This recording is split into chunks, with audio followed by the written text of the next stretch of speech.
बोले हे प्रभु, आपने हमें जीवन में 10 सेवक दे रखे हैं। कौन कौन से 10 सेवक? 5 ज्ञानेंद्रियां और 5 कर्मेंद्रियां। ज्ञानेंद्रियां कौन कौन सी? बोले रामपुर निवासी खूब सुंदर है। कहां से पता चला? नेत्रों से, पहली ज्ञानेंद्रिय। कथा बहुत सुमधुर है, किससे पता चला? कान से, द्वितीय ज्ञानेंद्रिय। अरे ये इसका प्रसाद का स्वाद बहुत अच्छा है, खूब बढ़िया प्रसाद नित्य मिलता है। कहां से पता चला? तीसरी ज्ञानेंद्रिय जिह्वा से। और बोले अंदर तो मौसम बढ़िया है, लेकिन बाहर अभी भी गर्मी है। कहां से पता चला? त्वचा से, चौथी ज्ञानेंद्रिय। और ठाकुर जी के देह पर लगने वाला चंदन, उसकी सुगंधी बहुत बढ़िया है। कहां से पता चला? नासिका से, 5 ज्ञानेंद्रियां।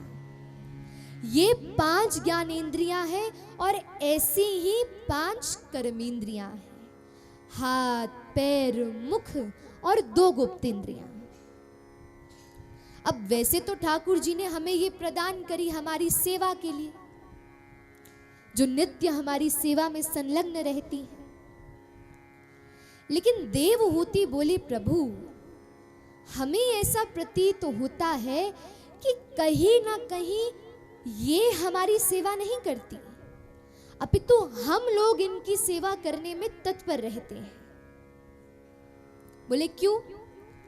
आज हमारी रसना इंद्री कहती है, अरे बढ़िया सा कोई मिष्ठान पवाया जाए, बढ़िया से कोई चटपटी वस्तु पवाई जाए, तो हम अपनी जिह्वा की आज्ञा मानने के लिए तुरंत उसे पवा देते हैं। तो इसका क्या तात्पर्य हुआ?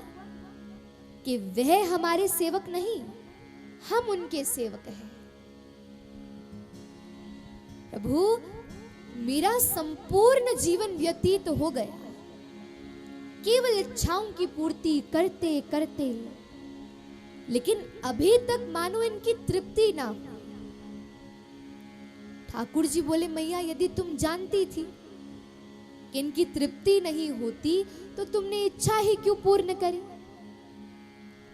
देवहूति बोली इसीलिए करी इस संभावना से कि आज यदि इसकी इच्छा पूर्ण करूंगी तो कल को ये नहीं प्रकट होगी, लेकिन आज यदि इंद्री की इच्छा पूरी कर दो तो कल एक नवीन इच्छा प्रकट हो जाएगी, एक नवीन भाव प्रकट हो जाएगा।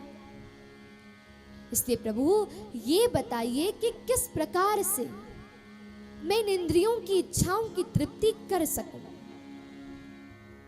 ठाकुर जी ने उत्तर दिया, योग आध्यात्मिक पुंसा मतो निश्रेयसाय में अत्यंतो परतिर्यत्र सुखस्य च दुखस्य च।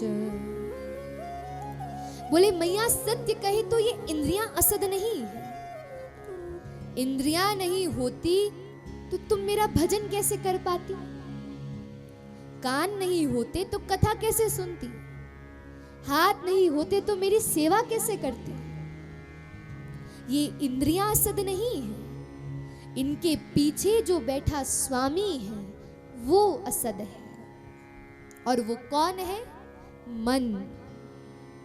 इंद्रियों का विवाह तो हमसे हुआ, लेकिन ये प्रेम करती है मन से, और मन जो आज्ञा करे उस अनुसार ये पालन करती है। जैसी स्थिति मन की बने। इसलिए भगवान कहते हैं मैया, मेरी बात मानो तो जीवन में आज से ही अपना संग एक सद व्यक्ति से सुनिश्चित कर दो।